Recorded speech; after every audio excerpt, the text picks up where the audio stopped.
Africa Vision TV maa leen di nuyu di leen kontaane saa yu nekk di am mbégte contentement di leen dalalaat ci seen émission jotaay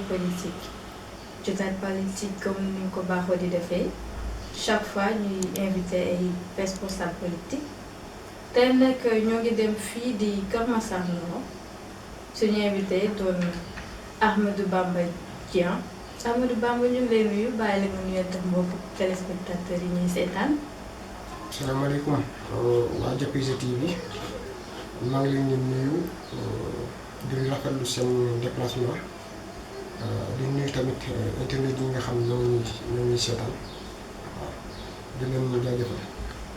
d'accord Ahmadou ñu ngi lay jaajëfal lu bëri. léegi Ahmadou comme mbokk yi ñu seetaan dañuy dégg Ahmadou rek bëgg nañ xam kan mooy Ahmadou. Bamba Dieng. Justement Ahmadou Bamba Dieng c'est un jeune de la banlieue boo xoolee man toute mon enfance je l'ai fait entre Pikine Guédiawaye ak Kër Massar Kër Guédiawaye laa jàngee fa laa amee sama BFEM ak sama bac en 2009 la bac en série S et on m'a orienté à l'université Cheikh Anta Diop au département mathématique ak informatique fa laa def 2 ans bu ma defee foofu 2 ans après c'est la prescription dans une école privée au Maroc exactement à Fès ma dëkk si Ahmed Tidiane foofu def naa fa 3 ans bon am naa fa la deuxième année bi 3 ans laa fa def les 2 ans j'ai eu mon diplôme en technicien en système et réseau informatique et la 3e année de licence bi j'ai fait management et gestion des entreprises après c'est en 2014 si laa terminé foofu ma ñibbi si Sénégal ma ñibbi si Sénégal j'avais am na expérience yu bari yu ma xam ne def naa ko finalement après ñu ci gën a yaatal. D'après ton retour yi nga defee say études Maroc ba pare ñu ngi si fii Sénégal. ñoo ngi constaté ni tu as fait autre chose gis nañ ni nga doon gérant benn agence immobilier. waaw ñëwati nañ tamit nga doon professeur de maths et informatique. waaw jonction boobu noonu comment cela se fait. en fait bon ba may doon jógee Maroc c'était après. sama benn grand ma ubbi woon agence immobilier au niveau de Guédiawaye après si la ma ko jox ma géré ko j'ai fait là-bas 2 ans ma géré agence bi après si en 2016 ñu ñëw toxu si Kër Massar ñu ñibbi si Kër Massar après bii somme bi ma doon fay ak le déplacement c'était pas intéressant comme man amoon naa expérience en mathématique ak ay informatique yooyu loolu ma dugal ci enseignement parce que dama ñëw fii ci koñ bi gis naa ne c'est une nouvelle quartier te amuñu kenn ku leen jàngal léegi ma dugg commencé def ay cours à domicile jàngale première année bi j'avais 6 élèves yaa doon jàngale deuxième année bi ma am 60 élèves foofu laa ko doon defee ci magasin bi 60 élèves laa amee ñu may fay ku nekk 3000 francs après si la ma kii contacté le directeur de l'hôpital traditionnel monsieur Guèye maa ngi koy nuyu au passage léegi si la ma contacté jox ma place am ma doon répétiteur si école bi en plus nekk répétiteur. politique et représentant du ministre Aminata Assome Diatta. léegi ñu bëgg a xam yow kii fa la jógee fa mooy ay origine am et tout ba dem bay doon ay représentant du ministre dugg si politique. en fait bon comme la waxoon man sama originaire c'est à Guédiawaye laa defee sama enfance léegi 2015 si leen am fii kër au niveau de cité Almadies Kër Massar si laa toxu si après ma bàyyi lépp ñu Kër Massar dëkk si léegi 2000 bu mu nekkee avant maa nekk si Assome amoon naa expérience politique c'était avec le mouvement Osez l'Avenir maa fa nekkoon responsable des jeunes léegi après si la liggéey ak ak Assome Diatta man maa nekk responsable fii au niveau de la cité au niveau de cité Almadies Kër Massar. D'accord. Malgré ça, on attend monsieur est un représentant politique ici à Kër Massar di représenter Assome Dingilé. léegi bëggoon nañ xam gannaaw loolu alors qu'est-ce que vous faites quoi actuellement vu que vous changez à être candidat pour la mairie de Kër Massar Nord. Bien ça. Alors comment vous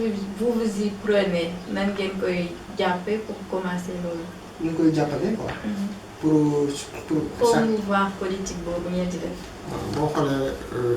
pour sa candidature ñun ñoo ngi toujours sur le terrain di rencontrer les populations tamit di xam di la jël di ndax boo xoolee Kër Massar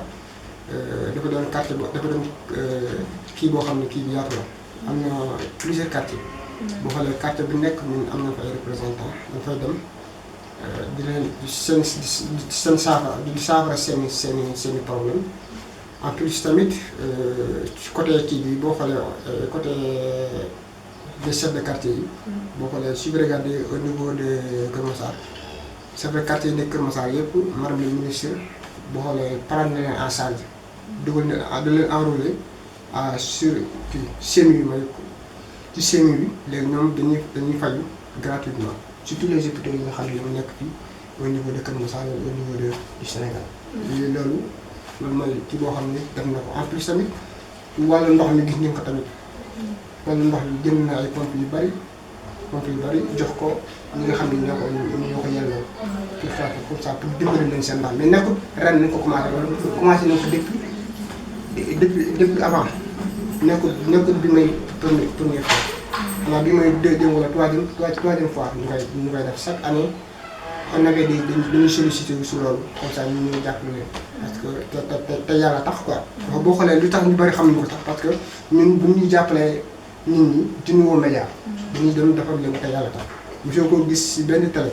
mais ni da leen koy jox te yàlla tax mu politique boobu mooy la madame le ministre de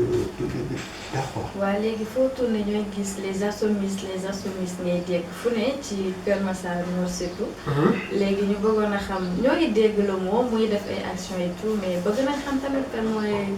Assome Diatta quand même parce que mënuñu nekk si ni tout le temps ñu koy dégg mu bëgg a représenter fenn te xamuñu ko fa. parce que ñu si bëri dañ leen di romb. di leen laajte ci moom à propos ñu ne non xamuñu ko. si dëgg la ñu si bëri mais xam ñu ko woon mais léegi nii ñu bëri xam nañ ko parce que am na Assome Diatta fii la dëkk depuis la création de la cité gendarmerie depuis cité gendarmerie ba nga koy créé ba léegi am na Assome Diatta fii la dëkk moom fii la génnee école ENA la génnee en 2006 la dugg si fonction publique am na nekkoon na. commissaire commissaire au niveau Fatick jaar na Ziguinchor jaar na Thiès c'est en 2015 si la nekk directrice du commerce extérieur te boobu yëpp moo ngi woon Kër Massar la nekkoon mais fasul woon si wàllu politique parce que boobu liggéey moo ko may woon yenn kii c'est en 2015 bu nekkee directrice du commerce extérieur Macky Sall si li ko gisee gis ni kii liggéeykat la su ko xëccee si côté bi ni ko liggéeyam looloo tax ba mu jëlee deuxième mandat mu woo ko def ko ministre du commerce bu nekkee ministre du commerce nag mu xam ni moom tamit fii la dëkk Kër Massar la dëkk te c'est vrai que yàlla bu la defee yenn moyens yi yow moom bu ko neexoon moom kese il va rester mën na toog këram lekk xaalisam te kenn du ko sonal mais nekk nii bëgg a defar Kër Massar bëgg a dimbali waa Kër Massar loolu moo tax mu bëgg déposer mairie Kër Massar te moom mu bëggoon doon Kër Massar naa quoi. léegi wax nga ni doon na représenté na fu nekk doon na chef du ministre du commerce bu Thiès bu Tambacounda bu Fatick fu ne lañ ko doon nommé. waaw léegi si loolu est-ce que deful laax jaay ba pare muy soog a def laax léegi bëgg a doon dem li jënti ay kaawam ba pare soog a ñëwaat fii doon bëgg a doon maire. dëgg la boo xoolee moo boobu noonu boo xoolee boo ko waxee da ngay def erreur parce que état dafa am lu muy doxee Sénégal tamit dafa am lu muy doxee parce que boo nekkee si benn ministère da ngay jékki-jékki gars yi affecté la affectation boobu noonu moo tax moo waral mu dem Ziguinchor dem Fatick dem Thiès ba koroog muy doonee ministre loolu moo tax waa Kër Massar ci ñu ko gis ñu ko woon temps yii yëpp parce que même ba mu nekkee directrice du commerce extérieur la plupart ces temps da doon voyager boo xam ne commerce extérieur ku wax moom extérieur nga wax ça veut dire que da ngay tukki chaque fois kuy tukki chaque jour doo am temps looloo waral lu si bëri mais comme que actuellement nii Macky Sall indi na ko jox na ko ministre du commerce mu nekk Sénégal moom tamit dafa bëgg na li nga xam ne moom la ko yàlla jox mu séddi si waa Kër Massar loolu moo tax mu bëgg doon maire Kër Massar loolu. Aminata Assome Diatta boo ko déggee ça sonne plus au sud ça sonne plus à la Casamance. léegi si loolu. On peut savoir elle est de quelle origine est-ce qu'elle est casamançaise ou bien. boo xoolee origine am Casamance la. léegi la moo tax mu bàyyi Casamance boobu bëgg a doon maire fii ci Kër Massar. boo xoolee comme yow sànq wax naa la ko parce que nit ki nekk fu nga dëkk ah. nekk fu nga juddoo fu nga dëkk de. mooy sa origine mais fu nga dëkk actuellement nii foo ko sa quartier. moom c'est bien vrai que Casamance la yoroo wala gàncax mais boo xoolee fii la dëkk depuis avec sa famille depuis la création de la cité gendarmerie en 2012 ci la ñu dëkk si fii Kër Massar après comme que ak di liggéey fii la liggéey di wàcc chaque jour. ba koroog yàlla def ko mu doon ministre moo tax mu bëgg a doon ministre mu bëgg a doon kii maire Kër Massar loolu mais nekkut waa Ziguinchor mooy origine mais actuellement nii Kër Massar la dëkk parce que fii la am kër te famille tamit fii la nekk même cas la que man j'étais à mon origine ci à Guédiawaye mais actuellement nii sama kër ngeen ma fekk nii maa ngi nii si cité Almadies Kër Massar te puis man samay voté fii laay voté te fi may sama njaboot fi ñuy juddoo man fii laa dëkk loolu mën na may génn Kër Massar. loolu mën na may génn Kër Massar mais Assome tamit noonu la tamit. waa Kër Massar baaxoon nañ benn affaire comme kooku ñi naan. waxtaan mbay ngi ñëw na fii ñu koy posé question mu ne Kër Massar daal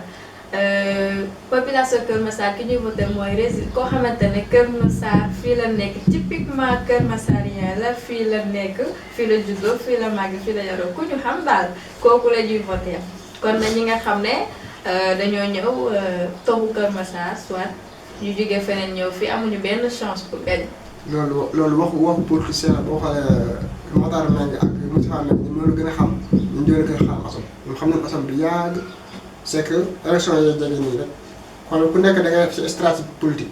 mais ñëpp xam na ni Assome koñ bii nii boo fa duggee y a plus de 5 quartiers c'est les quartiers et nouvelle nag ay quartiers ay si Kër Massar extension lañ bokk mais nag boo xoolee quartier bii ñëpp xam nañ ko nekkul ba mu doon ministre nañ ko xam avant moo doon ministre. la ko nit ñi xam c'est-à-dire que moom kon moom yàgg na Kër Massar xam naa waaw Kër Massar village ñoo ko xamul mais secteur bu mu dëkkee ñëpp xam na ko. waaye tamit boo leen demee ba dugg si loolu. bëgg a doon candidat léegi lan moo tax la moo leen si dugal.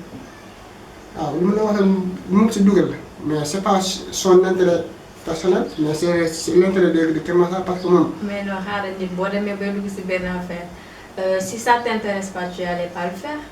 Parce que non, parce que tamit moom comme li ma la wax sànq. boo xoolee moom yàlla may na ko. un fonctionnaire la. deux ministre la. même bu wàccee ministre sax day continuer doon fonctionnaire. bokkul ak politiciens yi nga xam ni ñoom dañuy politique pour bu ñu gënee maire pour am liggéey moom déjà am na liggéeyam ba pare. fonctionnaire la même bu wàccee ministère ak. salaire fa lay nekk day nekk au ministère day nekk en chômage. donc kaw bu ñëwee bu bëgg a doon maire Kër Massar noonu loolu intérêt la maire de Kër Massar léegi jeunesse baa ngi leen di déglu population baa leen di déglu pour laajte que sont vos perspectives mises en place pour ça. boo xoolee ñu suñu perspective bu ñu jël mooy la nouvelle Kër Massar la nouvelle Kër Massar boo xoolee Kër Massar depuis 1996 ba léegi j'avais des maires damay demandé maire yooyu est-ce que li ñu fi def parce que boo xoolee Kër Massar amul dara amul Kër Massar boo bëggee police sax il faut nga woo waa Jaxaay gendarmerie moo ko am amul hôpital district de santé moo ko nekk Kër Massar amut sapeur pompier da ngay woo waa Yëmbal da ngay woo waa Rufisque ngay woo wala nga woo waa Guédiawaye te loolu c'est un problème. En plus on a un problème de route Kër Massar amul benn route bu baax assainissement moom waxuma ko yooyu yëpp c'est des problèmes yoo xam ni moom waa Kër Massar di dund ak en plus tamit problème emploi des jeunes tamit am na te boo xoolee jeunes yu bari fii liggéeyuñu si jeunes yu bari yoo xam ne fii liggéeyuñu loolu yëpp c'est des problèmes waaw demoon na tamit ñun problème yëpp dina ko régler mais lépp loo xam ne ñun suñu doole may nañu ko on va essayer de le faire. am loolu di wax mu ne moom du wax loo xam ni après da nga koy wane ak yaa waxoon lii moom chaque fois lu mënut danaa la mën ko lu mën danaa la dëgg mën na ko moom concept boobu lay joxe mais Kër Massar gis naa ne bu nga ko joxee madame le ministre am na ko Assane Diatta Kër Massar noonu du ko rëccu parce que boo xoolee président Macky Sall bu nga ko joxee en 2019 ba léegi ministère du commerce ba gis avancement li si gis ndax première année bu mu ko géré recette 500 millions la leen génne ba mu ko yoree 1 an mu jox ko 1 milliard 500 millions la ko jox comme recette xam nga kooku bu la waxee ni jox leen mu sa kër sa maire ma doxal ko kooku c'est intérêt la mais loolu du intérêt quoi. léegi mën nañ jàpp ni gagné ngeen ba pare parce que représentant APR yi fi nekk yëpp koo si tàllal micro mën na la ñun gagné nañ ba pare jour ba rek la ñuy xaar dañuy def le déco yow ci dans ce même idéologie wala gagné boo leen. non ñun gagné nañ ba pare. ah léegi foo leen teg loolu. ñu teg loolu parce que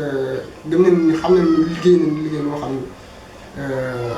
population bi ñu leen àndal la plupart. ñu wax ma ne ñëpp ñu doon àndal mais la plupart la majorité ils sont avec ñun loolu moo tax confiance boobu noonu moo tax parce que tamit bu ñu demoon si nit ñi ñu bañ ñoo accueillir wala ñu bañ ñoo kii duñ am fit boobu wax loolu mais bu gis nañ ni Kër Massar tous les quartiers fu ñu dem ils sont avec nous après defoon nañ ay investigation sax fan yii moo bee passé bon. La plupart des chefs de quartier et la plupart de nos mamans ils sont avec Assane Diatta loolu moo tax quoi ñu gënoon ba pare mais population bi mooy voté du yéenay voté population bay voté en plus de ça yéen je vous ai très confiant koo fi laajte mu ne la non ñun ñooy gagné déjà loolu c'est lan da ngeen di jënd nit ñi pour ñu gagné wala c'est quoi mën ngaa dem wax ak nit léegi comme population bi nee nañ léegi moom ça passe plus avec de l'argent ça passe plus ñoom ñooy xool ki leen doon ñu dem voté leen ko donc si est-ce que loolu tamit. mais du question ndax Sénégalais yi léegi yeewu nañ boo xoolee bu dee côté xaalis rek boo la jëlee seen xaalis dinañ ko jël de mais bu ñu demee ba sa kii bi dinañ xam ku ñu voté mais ñun li tax ñu wax yoon doo gagné ba pare parce que dañoo am suñu nit xam nañ suñu nit dañoo am suñu nit am suñu base boo xam ne wala ñun bu ñu demee élection dañuy gagné loolu foofu na ko teg quoi mais pas pour jëndi population wala wala parce que nit kenn amul njëgam. nit kenn amul njëgam mais nit ñi boo leen joxee sa xaalis da nga koy jël de lekk si lu leen neex mais bu ñu demee ku leen neex na ñu voté mais ñun xam nañ ñun bu ñu demee élection bi dañ koy gagné. d'accord ñu ngi si ñaareelu émission bi mu ngi jeex ñu ngi lay bàyyi nga tàggatoo di wax sa dernier mot mbokki internet yi ñuy seetaan. maa ngi leen di jaajëfal yéen tamit seen déplacement parce que c'était pas évident ak. Kër Massar ñu xarale ni ngeen bàyyi seen liggéey ngeen bàyyi ñëw seet si ma je suis très content seen visite fii maa ngi nuyu madame la ministre Aminata Assome Diatta di nga xamal ni man Ahmadou Bamba Dieng suis un représentant au niveau de Almadies Keur Massar maa ngi si ginnaaw maa ngi nuyu internautes yi nga xam ne ñoo ngi suivre émission bi di leen wax ñu jàppale chaîne bi bu baax parce que c'est pour les jeunes. tamit waa sama waa entreprise bi nga xam ne fa laa doon nekkee ñu leen nuyu xam naa du ma cité non mais ñoom dinañ buñ suivre dinañ xam exactement ñan la waaw ñu remercie. merci beaucoup ñu ngi lay jaajëfal lu bëri ci accueil bi. di am mbégte contentement saa yu nekk di jaajëfal mbokki internet yi ñu safoo di fi bëggee di leen jox dig daje si seen beneen numéro Jotaay Politique d'ici là portez-vous bien merci beaucoup à vous.